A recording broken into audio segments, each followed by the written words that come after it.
All right, welcome back to J&J Bowling. Today we're with Jason Sterner, so nice to have you on the channel, sir. Thanks for having me, man. So, what got you into bowling? When did you start bowling exactly? I was, as early as I can remember, I grew up in the center. My dad was a GM, the center I grew up in. So, earliest memory is like 4 or 5 years old. Like, wow. I'm chucking it at, I just remember being in there. Everyone in my family bowls, so naturally I kind of follow suit. Friday night when everyone bowled, that was like the thing to do. So, it was always cool for me to think like when I get old enough, I'm gonna be able to bowl with my family in this league. So like that's kind of like how it started, and it escalated from there. I mean, is that something you did it because of the family, or is that something you like when you started bowling? Is it something you were like, I want to do this, or you're like, I just did it because of the family, and you really kind of loved it then after that? I mean, there was always a love-hate relationship with bowling, but I think it was because I was doing other sports at the time, and like, I didn't really know. The crazy thing is I had so many resources in the bowling alley with my dad being able there, because bowling games aren't cheap. Yeah, definitely. So, but I was into baseball and other things, and like it wasn't at the forefront of my mind because I could always do it. So it's kind of like when you have the beach there and you don't always go to the beach. But then somewhere around like 14 to 15 years old, like I started to get a little bit more serious, and I was tired of playing baseball and team sports. Like I kind of wanted to focus on something that I could control, like whether it was good or bad. I didn't want to have to rely on anyone else. And I think that's kind of where it really started. And then, I started looking towards like, well, how far am I trying to go with this? Like, and am I going to do it in college, or am I going to chase it on tour? Like, I just knew that I loved the game then for being it's independent, and like I didn't have to. If I wanted to go practice, I go practice. Yeah. I didn't have to worry about someone to show up with me. Definitely. But yeah. Okay. So, next question is, what advice to newer bowlers, or maybe somebody that's struggling for different things, for different reasons? Is there? Well, let me ask you this before I ask that. Can you practice too much? Now, I've had a lot of people tell me you can practice too much.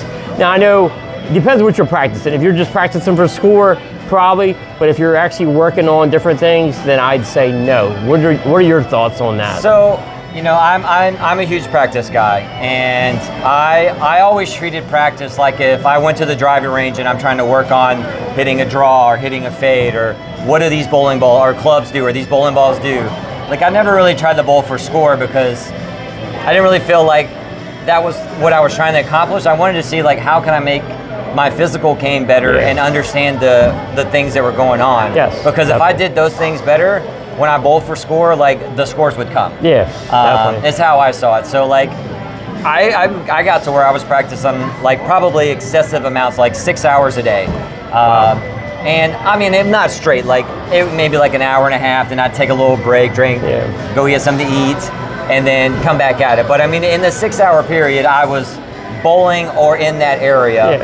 And I just thought like, well, I'll just outwork everyone. Now, I will say, I did notice later that sometimes I would bowl till I was too exhausted, and I would keep bowling, and I feel like sometimes bad habits would occur. So like you said, like sometimes it can be detrimental if like you're not trying to do anything and you just feel like I just want to bowl for score. That's so be it. Like go bowl for score. Definitely. Like if you're trying to like I want to work on playing up 5, or I want to hook the lane, or I want to know how different this ball is from that. Like that's what I'm trying to use practice for. Okay. Makes sense. But I will say now, I have to streamline a little bit. I feel like I needed a system, like, that way I'm not spinning. Obviously, I don't have 6 hours to spin. Got a baby now, and other things in life happens. But like a good 2 hour session, I'm good with. Like I have a structure, I cover all the things I want to cover, and I figure it's quality over quantity at this point. Definitely. Okay, last question. I don't want to keep you too long, and I appreciate you joining us. Yeah, all good, man. So, what kind of advice would you give out to maybe new bowlers watching my channel?